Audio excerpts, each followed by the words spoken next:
I never thought I'd see my boss destroy himself with his own mouth. But that's exactly what happened on a Tuesday morning that started like any other. Burnt coffee, muted chatter, and that heavy air of fake enthusiasm people wear in corporate meetings. We were all in the conference room, the one with the two bright lights and the smell of old carpet cleaner. Quarterly performance review, the calendar said, but everyone knew it meant one thing, or bonus day. My department had crushed our targets. Numbers so good, even the CFO had smiled during last week's prep call. I'd led 2 major contracts, pulled late nights, fixed things other people broke. I wasn't expecting fireworks, but I expected fairness. Then he walked in. Gregory Marks, our department head. Tailored suit, perfect hair, that grin that makes people think he's their friend until he's not. He had his favorite coffee mug in one hand, the one that said, "Leadership is earned, not given," which was funny, considering the man had inherited his position from someone who quit mid-crisis. "All right, team," he said, clapping his hands like a motivational speaker at a half-empty conference. "Today's about celebration, about recognizing the people who go above and beyond." He started his usual monologue, how we were the backbone of the company, how he fought for us upstairs, how teamwork was everything. It was the same speech he'd been giving for years, only with a different buzzword every quarter. But this time, something was off. He was glowing, not nervous, not rehearsed, just glowing like a man about to deliver his favorite punchline. The CFO, a quiet woman named Rachel, sat at the end of the table, flipping through her binder. She was the kind of person who spoke only when necessary, the kind of silence that makes people straighten their backs. Gregory cleared his throat. "So, about bonuses." That word alone made the room sit up. He paced a little, clearly enjoying the anticipation. "You all did incredible work," he continued. "But in every great team there are standouts, people who truly embody excellence." And then he turned his eyes toward her. Samantha, his favorite hire, the one he'd been mentoring personally for the past 6 months. She was good, don't get me wrong. Smart, fast learner, charming, but 6 months versus my 7 years didn't add up to stand out. Gregory smiled. "That's why I've decided to allocate the entire discretionary bonus pool, roughly 30 grand, to Samantha this quarter. She earned it. The rest of you, well, your real reward is being part of this team." At first, no one moved. No one breathed. You could have heard the hum of the projector. He kept smiling, waiting for applause that didn't come. Then someone laughed, a short, disbelieving puff of air. I think it was Mark from logistics. Gregory's grin stiffened. "Hey, hey," he said lightly. "Don't look at me like that. I'm just motivating you guys to reach higher. Competition builds excellence." My hands were folded on the table, but I could feel the blood moving through them like a pulse. I'd worked 60-hour weeks. I'd saved 2 contracts from collapse, and he had just given away everyone's work for a photo op. Rachel, the CFO, lifted her eyes. "Gregory," she said calmly, "was that allocation approved through finance?" He waved a hand. "Oh, come on, Rachel. You know how flexible these things are. I thought I'd take initiative. Keep it in the family, right?" She didn't smile. "Discretionary bonuses still require departmental sign-off. You know that." He chuckled. "Relax. It's done. Samantha deserves it. I'll send you the memo later." Samantha looked like she wanted to disappear. The rest of us stared at the table, pretending to read non-existent notes. Gregory raised his mug again. "Come on, team. Let's celebrate our winner." No one clapped. He filled the silence himself. "All right, then. Back to work. Next quarter, maybe one of you will impress me this much." People began to file out, slowly like survivors leaving a crash site. Samantha lingered near the door, her face pale. I stayed seated, just long enough to watch Gregory lean back, satisfied, sipping his coffee like a king surveying a conquered land. He didn't notice Rachel watching him. Not the kind of watching that meant anger, something colder. She closed her binder slowly, aligning the papers with the edge of the table, and said nothing. When I finally stood up, my chair's scrape echoed across the room. Gregory glanced at me. "Hey, no hard feelings, right?" I met his grin and said, "None at all." He laughed like I'd just told him a joke. But as I left, I caught my reflection in the glass door and saw Rachel behind me, still seated, still staring at him. Her expression didn't move, but her pen tapped once, twice, against her notebook. Later that afternoon, an email came in from her office. Subject line: Clarification, Departmental Compensation Adjustment. Gregory's name was CC'd. That was the moment I realized something had shifted. Not loudly, not yet. Just the kind of quiet movement that changes everything. But I wasn't the only one listening. By Wednesday morning, the story had spread through the office like perfume. Sweet at first, then suffocating. People whispered at the coffee station, fake smiling when Gregory walked by. Samantha kept her headphones on all day, typing with the tension of someone holding her breath. I tried to stay out of it. I had projects to close, invoices to finalize, but gossip moves faster than email, and soon everyone knew the numbers. $30,000. One person. 6 months of work. Someone left a sticky note on the break room fridge. Teamwork makes one dream work. No one admitted it, but I recognized the handwriting. Gregory, of course, pretended not to notice. He still walked through the cubicles with that swagger, still threw around phrases like ownership and initiative. He even stopped by my desk that afternoon, tapping the corner of my monitor. "Still with me, champ?" he said. "Still working," I replied without looking up. "That's the spirit," he said, like a coach talking to a bench warmer, and walked off humming. By lunch, even HR had heard. Our department chat pinged with polite sarcasm disguised as congratulations. Someone made a meme of Gregory photoshopped onto a throne made of invoices. It lasted 10 minutes before disappearing, probably deleted by him. The tension was a living thing. Meetings grew shorter, laughter quieter, and then the CFO's office door stayed closed for 3 days straight. That's when people stopped joking. Rachel, the CFO, wasn't known for sudden interest in office drama. If she'd gone silent, it meant she was counting something, and accountants don't count for fun. By Friday, she sent a department-wide message. Subject: Follow-up on discretionary fund allocation. Please ensure all Q1 bonus approvals and supporting documentation are submitted by Monday morning. Gregory replied, all within 10 minutes. Already handled. Great initiative from the team this quarter. A reply came 5 minutes later. I'll confirm once I see the paperwork. You could feel the collective smirk ripple through the office. People didn't say it, but we all thought the same thing. She's on to him. That afternoon, I was in the copy room when Rachel appeared in the doorway. She wasn't smiling, but she didn't look angry either. Just precise, like a person aligning chess pieces before a move.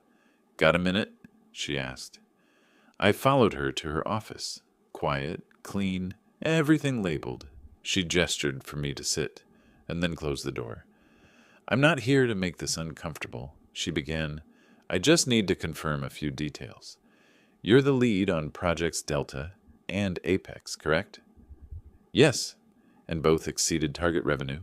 "Yes." She nodded once, eyes still on her notes. "Did you or anyone on your team receive a written confirmation about your Q1 bonuses?" "No." Gregory told us verbally that the funds were being reallocated to Ms. Hartman. I hesitated, but she already knew the name. "Yes," I said quietly. Rachel exhaled through her nose. "And you weren't consulted?" "No." She clicked her pen once, noted something, then looked up for the first time. "I appreciate your honesty, Mr. Hale. For what it's worth, I'm sorry that happened." Her tone wasn't sympathetic. It was surgical, the kind that means she's filing away evidence, not feelings. "I'm not trying to cause trouble," I said. "I just want to keep my head down." "I understand," she said, "but sometimes keeping your head down is what they count on." She closed the folder and stood. "That'll be all for now." When I reached the door, she added, "And Mr. Hale?" "Yes?" "Thank you for being quiet when others weren't." I don't know what that meant, not yet, but her voice had that same calm certainty as someone who already knew the ending. That evening, Gregory called an impromptu team morale meeting. He tried to make jokes, offered pizza, told Samantha to say a few words about earning opportunity. The room was colder than an interrogation chamber. Halfway through his speech about vision, Rachel walked in without knocking. She didn't look at anyone but him. "Gregory," she said, "a quick word, please." He grinned, clueless. "Sure, Rachel. What's up?" She didn't smile. "Now." He followed her out, still performing for the crowd. "Guess I'm in trouble." And the door clicked shut behind them. For 5 minutes, the room was silent except for the sound of the projector fan. Samantha's hand trembled when she reached for her water. And then, through the glass wall, we saw Rachel slide a single sheet of paper across her desk toward him. He froze. No one heard what was said. But whatever it was, it stripped the grin right off his face. He nodded once, stiffly, then left her office, looking smaller than I had ever seen him. He didn't come back to finish the meeting. The next morning, a company-wide memo appeared. Effective immediately, all discretionary bonuses are suspended pending internal review. Department heads are to provide financial justifications by end of day. The comments on our private Slack exploded, half outrage, half thrill.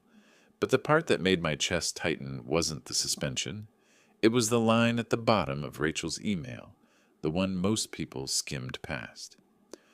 All communication regarding this review should be directed to the CFO's office. Do not discuss externally, because that's not a warning. That's a signal. And then, silence. The kind that means something's gone wrong. That weekend I didn't sleep much. My phone buzzed with messages. Co-workers speculating, some celebrating, but I stayed quiet, because silence was starting to sound like power. By Monday, the word audit had stopped being just a rumor. It was printed on the door of our conference room, taped neatly beneath the department name like a gravestone plate. Internal audit in progress. Gregory didn't smile that morning, not once. He showed up 10 minutes late, no coffee mug, no jokes. Samantha trailed behind him, eyes down. The CFO's team had already taken over the long glass table.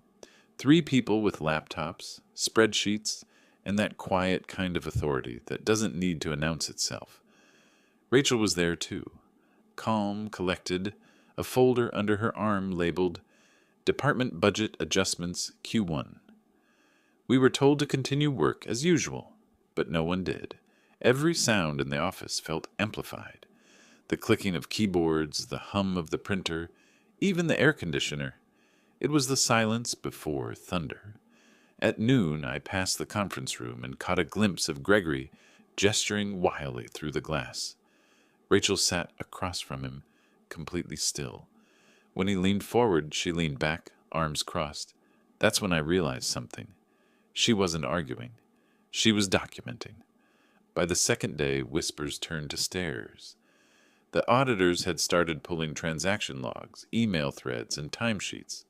They asked for project budgets, expense reports, and justification notes. They even called in people from accounting who hadn't set foot in our department in years. Gregory's office door stayed closed. Samantha looked like a ghost, pale and jittery, clutching her phone like a lifeline. At one point, I heard raised voices, not shouting, controlled rage. Rachel's tone was calm, but edged with precision. Gregory's voice broke halfway through something about autonomy, then silence. He didn't leave his office for the rest of the day. That night, I stayed late. Not because I had to, but because I couldn't go home knowing something historic was happening behind glass walls. Around 8:15 p.m., the lights in the conference room dimmed. Rachel was still there, alone, reading. I passed by to say goodnight. She looked up briefly. "Still here?" she asked. "Old habit," I said. "Hard to leave things unfinished." Her eyes softened just slightly. "Good habit," she said. "But tonight, it's not your job to finish this." Then she added almost absently, "Gregory's been moving money between budget lines for months. It's deeper than one bonus." I hesitated. "Will it—" She closed the folder. "It already has." That's when he realized the meeting wasn't over. It had just moved upstairs. Wednesday morning, the CEO himself walked in, something that hadn't happened in years. No smile, no entourage, just him and a tablet. Gregory stood up fast, almost knocking his chair over. The CEO didn't shake his hand. "My office," he said. "Now." The hallway was dead quiet after the door closed. You could hear the clock tick. 15 minutes passed. 20. 30. Then the CEO came out alone. Gregory's door remained closed. When he finally emerged, he wasn't holding his tablet anymore. He was holding a single envelope. His face looked hollow. Samantha tried to speak, but he brushed past her. He walked to his office, shut the door, and didn't come out again. At 4 p.m., an email landed in everyone's inbox. Subject: Department Leadership Transition. Effective immediately, Gregory Marks will be taking an extended leave of absence. All department operations will temporarily report to the CFO's office. There was no explanation, no goodbye message, just a full stop. People gathered in clusters, pretending not to smile. Relief mixed with disbelief. A few even clapped quietly in the hallway, like they were afraid karma might hear them and change its mind. But Rachel wasn't celebrating. She was walking the floor, steady and focused, with a stack of documents under her arm. When she reached my desk, she stopped. "Mr. Hale," she said softly, "you're familiar with the operations side of this department, correct?" "Yes. I'll need you to assist me for the next few weeks. Help me rebuild the process properly." I nodded. "Of course." She looked at me for a moment longer, then said, "For what it's worth, I don't promote out of pity. You've earned this." It wasn't a promotion, not officially, but it felt like something better. Respect. That evening I was in the copy room again when Samantha found me. She looked different, smaller somehow. "He's leaving," she said quietly. "They're moving him out tomorrow morning." "I figured," I replied. "I didn't know about the bonuses," she said quickly, voice cracking. "He told me it was all approved. I swear I didn't—" I stopped her. "Samantha, you don't owe me an apology. You owe yourself one." She stared at me, eyes shining. "What happens now?" "Now?" I said. "Now we get back to work." She nodded, wiped her eyes, and walked away. That night, when I passed by Gregory's office, the light was still on. He was sitting at his desk, alone, staring at a single piece of paper. I didn't stop. I didn't need to. The next morning, his parking spot was empty, his nameplate gone. At noon, Rachel gathered us in the conference room. No fanfare, no speeches, just quiet authority. "Effective today," she said. "The audit is complete. There were irregularities that have been addressed. Bonuses will be reissued to the appropriate employees based on verified performance metrics." No one moved. No one breathed. Then she looked straight at me. "Mr. Hale will assist with the restructuring. He'll also receive the outstanding performance compensation owed to him, plus correctional interest." I didn't smile, just nodded once, and for the first time in weeks, the air in that room felt light. He thought the story was over, but he hadn't heard the closing statement yet. Later that day, as people filed out for lunch, I found myself alone by the window. Rachel passed behind me and said quietly, "You handled yourself with grace." I turned to thank her, but she was already gone. Outside, the city moved like nothing had happened. But inside, something had shifted, not just in the department, but in me. I realized how much power there is in staying calm when others break their own silence. Gregory's name faded from the directory before the end of the week. The sign outside his office was replaced with a small brass plate that read, "CFO Operations Liaison." No fanfare, no goodbye cake, just absence, the kind that fills a room even when it's empty. He didn't send a farewell email. Rumor said HR escorted him out before lunch on Friday, carrying a single box, no mug, no jokes, no team speeches. Samantha took 2 days off after that. When she came back, she was quieter, humbler. She sat 2 desks over from me and worked like she was trying to earn silence instead of attention. The office felt still. Not cheerful, not sad, just balanced again. Rachel kept things running without a ripple. She was deliberate about it. No drama, no gossip. She didn't turn Gregory's downfall into a trophy. She turned it into a standard. The following Monday, she called me into her office. When I walked in, she was writing notes on a pad, a single line per page. Clean, efficient, the way she did everything. She gestured toward the chair. "You've been handling the transition reports?" "Yes, they're on your desk," I said. She nodded. "Good. I've reviewed your numbers, and I've reviewed his." There was a pause. Then she said, "You were underpaid for 2 years straight. Bonuses withheld. Title frozen. That stops now." I opened my mouth, but she raised a hand.